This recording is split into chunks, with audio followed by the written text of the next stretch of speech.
Olá, caras amigas, olá, caros amigos, professor Alexandre Salim aqui. Voltamos à nossa preparação para a segunda fase do exame de ordem em Direito e Processo Penal. Este é o nosso módulo teórico e nós veremos na aula de hoje a ação penal nos crimes contra a honra. Então, abra o seu VAD, abra o seu Código Penal, no artigo 145, artigo 145 do Código Penal, que diz assim: nos crimes previstos neste Código, somente se procede mediante queixa, salvo quando, no caso do artigo 140, parágrafo 2º, da violência resulta lesão corporal. Parágrafo único. Procede-se mediante requisição do ministro da Justiça, no caso do inciso 1º do caput do artigo 141 deste Código, e mediante representação do ofendido, no caso do inciso 2º do mesmo artigo, bem como no caso do parágrafo 3º do artigo 140 deste Código. Você tem que identificar, então, que nós temos uma regra e 4 exceções. Qual é a regra geral no que tange ação penal nos crimes contra a honra? Ação penal privada. Porque o 145 começa assim, abre aspas. Nos crimes previstos neste capítulo, somente se procede mediante queixa. Então, a ação penal é privada, queixa-crime.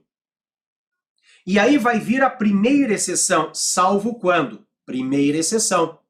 No caso do 140, parágrafo 2º, é a injúria real. Da violência resulta lesão corporal. Vai vir a segunda exceção, parágrafo único. Procede-se mediante, segunda exceção, requisição do ministro da Justiça no caso do inciso 1 do caput do 141. O inciso 1 do caput do 141 nos traz a vítima presidente da República ou chefe de governo estrangeiro. É a segunda exceção. Depois, eu tenho ali, terceira exceção, mediante representação do ofendido no caso do inciso 2 do mesmo artigo. O que é o inciso 2 do 141, que é o mesmo artigo? A vítima é funcionário público e a ofensa diz respeito às funções. Ação penal é pública condicionada à representação do ofendido. E depois, nós temos a quarta exceção, bem como 4. No caso do parágrafo 3º do 140 deste Código, ou seja, injúria racial ou preconceituosa. Injúria racial ou preconceituosa. Veja, a vítima tem que representar. Injúria racial ou preconceituosa. A vítima tem que representar, é a quarta exceção. Para ficar tudo bonitinho no teu material, eu te trouxe regra e as 4 exceções. Olha aqui comigo. Regra geral. Então, ação penal nos crimes contra a honra, ação penal privada, somente se procede mediante queixa, ação penal privada, queixa-crime. E aí nós temos as 4 exceções. Primeira exceção, injúria real com violência, ação penal pública incondicionada. Segunda exceção, vítima presidente da República ou chefe de governo estrangeiro, ação penal pública condicionada à requisição do ministro da Justiça. Terceira exceção, injúria racial ou preconceituosa, ação penal pública condicionada à representação da vítima. Quarta exceção, cuidado com o número 4 aqui. Vítima, funcionário público e ofensa em razão de suas funções. Ação penal pública condicionada à representação dentro do Código Penal ou privada/pública condicionada para o STF. Como assim, professor? Neste último caso, em que a vítima é funcionário público e a ofensa se dá em razão das funções, o Código Penal, no artigo 145, parágrafo único, diz que a ação penal é pública condicionada à representação do ofendido. É o que diz o Código Penal. Mas o STF, eu vou te mostrar a súmula 714, vai dizer que a ação pode ser pública condicionada à representação ou privada. Quem decide é a vítima. Vem para a telinha comigo. Eu encerro te mostrando a súmula 714 do Supremo. É concorrente à legitimidade do ofendido mediante queixa e do MP condicionada à representação do ofendido para ação penal por crime contra a honra de servidor público em razão do exercício de suas funções. É claro que seria muito melhor que, ao invés da palavra concorrente aqui, se utilizar a palavra alternativa. Me parece que seria mais técnica, porque é uma ou outra. É como se fosse assim, é alternativa à legitimidade do ofendido. Mediante queixa é uma hipótese, ou, segunda hipótese, o MP condicionado à representação. São duas hipóteses, uma ou outra, é alternativa. Súmula 714 do Supremo.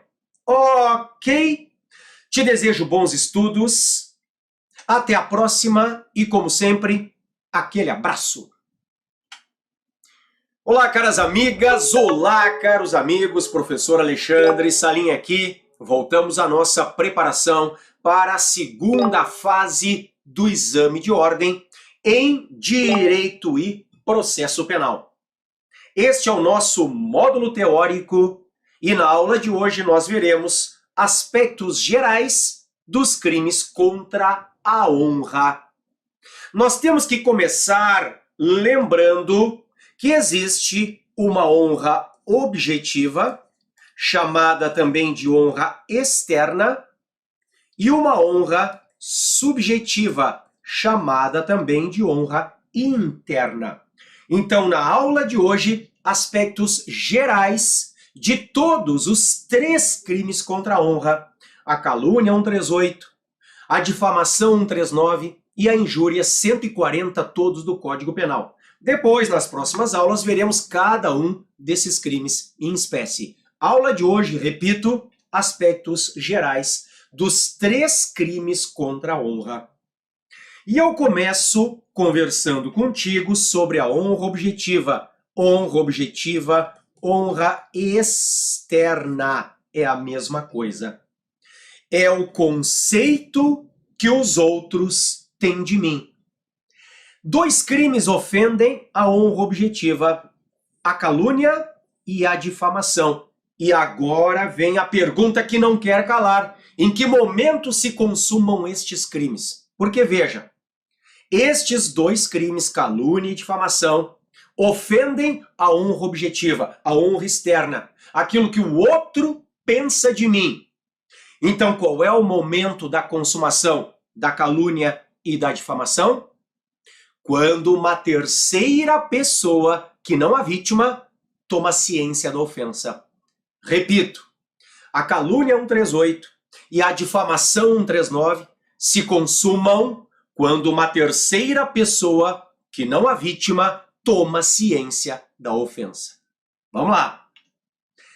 Depois, nós vamos para a honra subjetiva. Esta aqui é a honra interna. É o conceito que eu tenho de mim mesmo. Ou seja, é a minha autoestima, é o meu amor próprio. Isto é honra subjetiva, honra interna, a minha autoestima, o meu amor próprio. E o crime que ofende a honra subjetiva ou interna é a injúria. Pois eu te faço a mesma pergunta. Qual o momento da consumação da injúria? Porque agora veja, não é mais o que o outro pensa de mim, é o que eu penso de mim mesmo. Então a injúria se consuma, anota aí, no momento em que a própria vítima toma ciência da ofensa. A injúria se consuma quando a própria vítima toma ciência da ofensa. Vem para a tela comigo. Depois, eu quero te lembrar que os crimes contra a honra exigem um dolo específico. Exigem este elemento subjetivo especial do tipo: Na calúnia é o animus caluniandi, na difamação o animus difamandi e na injúria o animus injuriandi. Então veja, não basta o dolo ou dolo genérico, vontade e consciência dirigidas a um resultado. Não, eu preciso ainda do dolo específico, da vontade de querer efetivamente ofender, destruir a honra da vítima. Ainda que eu não alcance esse resultado, porque, como eu vou te mostrar, os crimes são formais. Mas o meu dolo, a minha intenção, o meu objetivo tem que ser este. Eu quero destruir a honra da vítima. Então, cuidado, porque se vier na prova um animus narrandi, narrar um fato, e não destruir a honra de ninguém, um animus criticandi, o sujeito está falando de um livro, o sujeito está fazendo a crítica de um filme, mas ele não quer destruir a honra do diretor. Ele só está dizendo, para ele, o filme é ruim. Se ele não tiver a intenção de destruir a honra do diretor, do ator, de quem quer que seja, não tem crime contra a honra.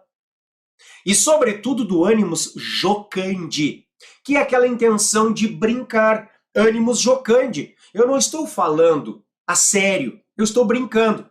Então eu chamo o meu amigo e disse, cara, não faz mais isso, deixa de ser burro. Cara, tu é um débil mental.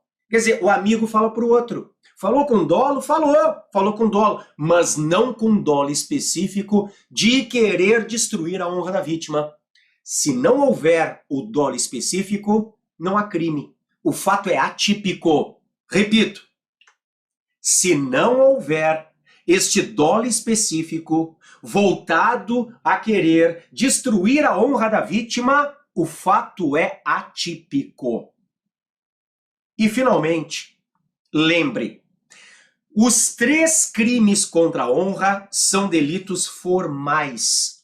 Se são crimes formais, nós não precisamos do resultado para a consumação. Qual seria o resultado? Efetivamente destruir a honra da vítima. O dolo do agente tem que estar voltado a este resultado. É o que ele quer, é o que ele busca. Mas o crime vai existir ainda que ele não o alcance. Eu não preciso que o autor alcance o resultado para a consumação. Ele quer o resultado. É o dolo específico. Mas o crime vai existir ainda que ele não o alcance. Por quê? Porque o crime é formal. Se o crime é formal, ele se consuma independentemente de qualquer resultado. Combinado? Muito bem, eu te desejo bons estudos. Até a próxima e aquele abraço!